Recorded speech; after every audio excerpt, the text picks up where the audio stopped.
Good morning. Good morning, Walt. Apologize for the wait.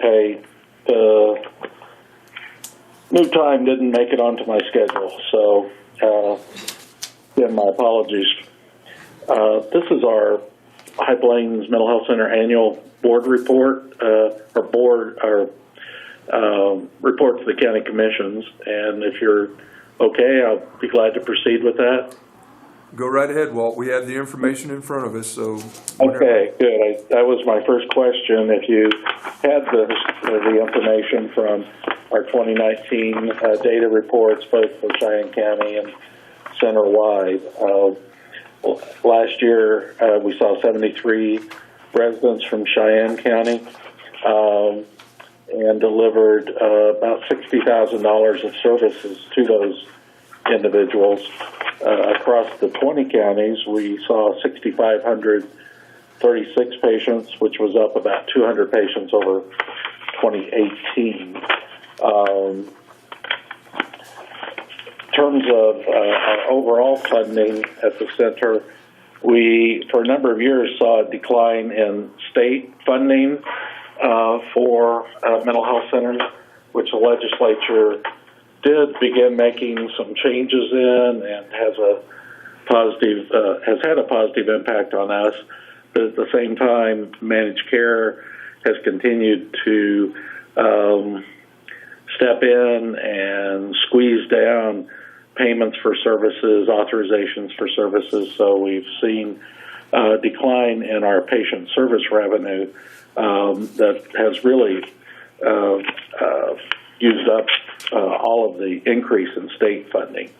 Of course, county funding has been very steady despite a lot of challenges counties have had. Again, this coming year, we're not asking counties for an overall increase in county funding. And quite honestly, we're hearing from many of the counties. We had 4 other meetings this week about concerns on the parts of counties about what their budgets are going to be like, what the process is going to be like with downturns in some of our areas with oil valuation and other economic issues. So we're all very understanding of that and the challenges that the counties are facing, including still having to live with the cap on property tax revenues. So I wanted to visit a bit about what we're doing in response to the pandemic. That's really been kind of the pressing issue in past weeks with the governor's stay-at-home order.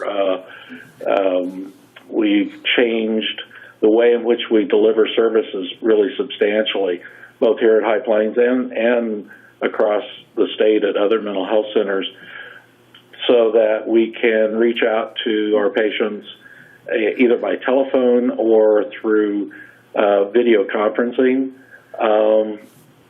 apps like Zoom, so that even therapists can stay at home at their own homes, not have to come into the office, and can connect with patients by phone or video conference and continue to deliver the services that the patients need.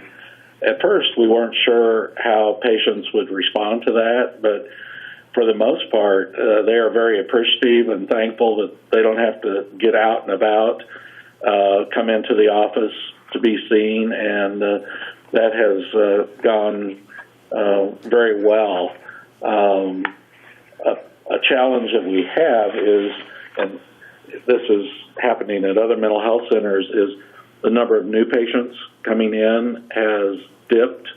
I think there's questions all around about what businesses are open, and so we've been doing social marketing, social media marketing, radio ads, various ways of making sure the public is aware we are still available and can be helpful with delivery of service. And we're seeing in the past few weeks, about a 40% decline in the number of new cases each week. Some mental health centers in the eastern part of the state, where they've had higher rates of COVID infection, are seeing declines in the neighborhood of 70 to 80% reduction in new people coming into their offices because everyone is, really sticking close to home and thinking about other things, I believe. But so our main goal right now is to make sure people know we're available, that they need help, they can reach out to us, and we can deliver services, including services by our psychiatrists for medication refills, medication assessments by telephone and by video conference apps. I'll stop at that point, see if you have any questions or areas you wanted to discuss. No, I don't believe so. We are glad, though, that you're still offering services at the best of your ability, though. I'm sure people will find comfort in that. Yeah, it is a challenging time for people to have social distancing, not be out and about. There's concern about increased rates of depression and anxiety and substance use through all of this. So our effort is to make sure people are aware we're here if they need help. Well, very good, and you are right. Lots of anxiety. You can hear it in people's voices when you talk to them. They're so uncertain of the future. Yeah. And, we have other issues going on with, the ag economy is very concerning. As I listen to farm reports on the radio of, commodity prices and livestock prices and what's happening in the meatpacking industry, that whole dynamic is very concerning. We had enough problems before we had COVID-19. But now oil prices and everything are, I think, really mounting on people. So we're being trying to be as proactive as possible to let people know we're here if they need help. It's fine to still reach out for help right now. Yeah, very good. And we appreciate all your efforts. We certainly do. Well, I know you all the counties have a lot on their plates right now, so I don't want to drag this out any more than you have any questions or other areas you want to discuss. Well, the one thing I will point out, with the uncertain future, especially as far as tax revenues coming in, we will try our best to help out financially the best that we can. The problem is that the water's so muddy, we don't know where we're going to land. Right. Absolutely. We've heard that from, in one way or another, from 4 other counties already this week. I was talking with some people that are involved in the statewide mental health system and with the National Association of Counties. There is a great deal of concern about the financial health of counties across the whole country. That a lot is being done to help small businesses and industry, but there are efforts, as I understand, from National Association of Counties to try to get the federal government to look at the issue of relief for county governments because it is so muddy and unclear and uncertain. More so for you all, I think, than even for some businesses right now.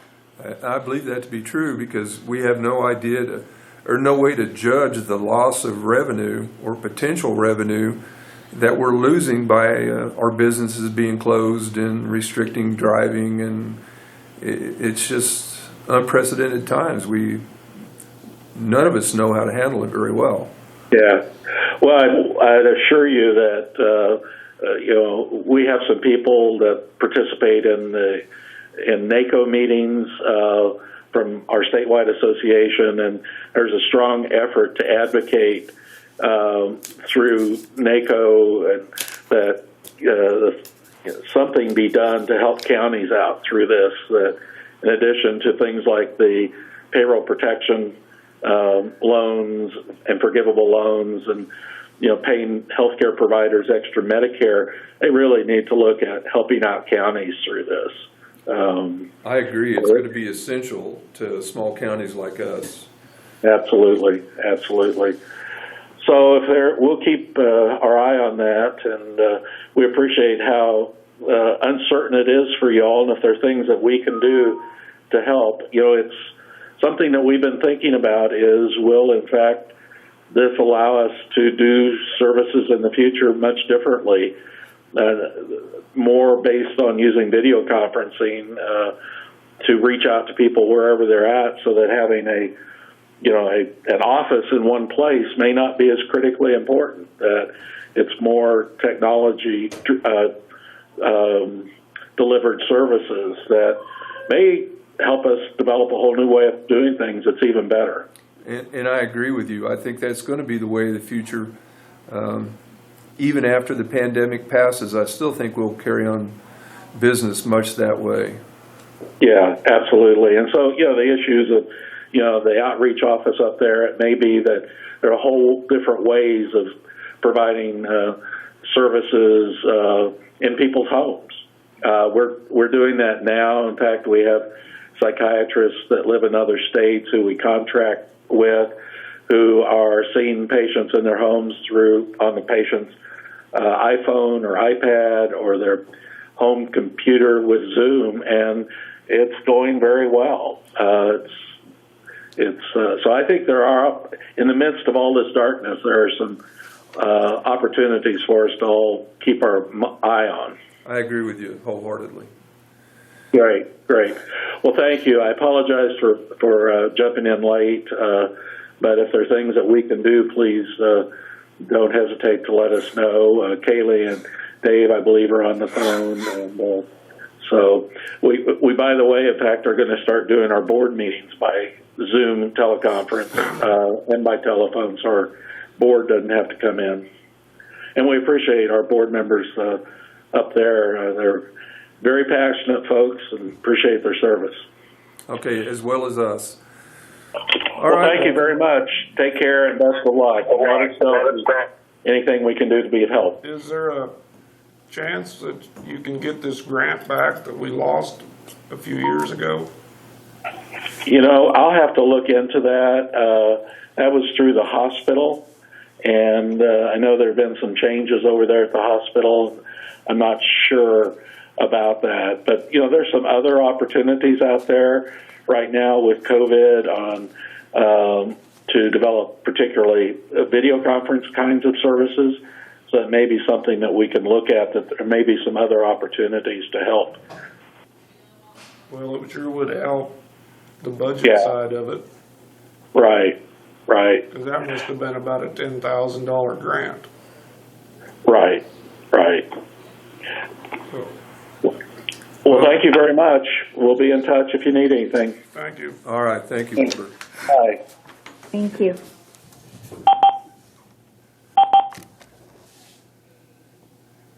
Okay. I really think there's going to be a larger demand for mental health counseling soon. There is. Because you have people out of work. Parents Substance- putting up with their kids. Yeah, substance abuse is. Are you seeing an increase in domestic problems locally? It's been pretty quiet. We've had a couple. Because I've noticed just reading the national news that across the nation, domestic violence has risen exponentially. But really, in Cheyenne County, most people are still at work compared to a lot of counties. Yeah, you take a big community with industry that is not critical, where you're losing hundreds of employees. Yeah, I think that would be awful. Yeah. Well, all we can do is the best we can do with what we have. Well, and you made comment before the meeting started about the jail expense. With the courts, the way that they are, we aren't able to have hearings like we used to. And so we're still trying to formulate a plan because you can't just leave someone in a jail just because of a virus. Yeah. They still have rights. And so we're still trying to figure out how we can accommodate the court's judicial orders and constitutional rights and incarceration and such. We're still trying to work through that, and we've been in this month. Yeah. What did they say last night, that sheriff in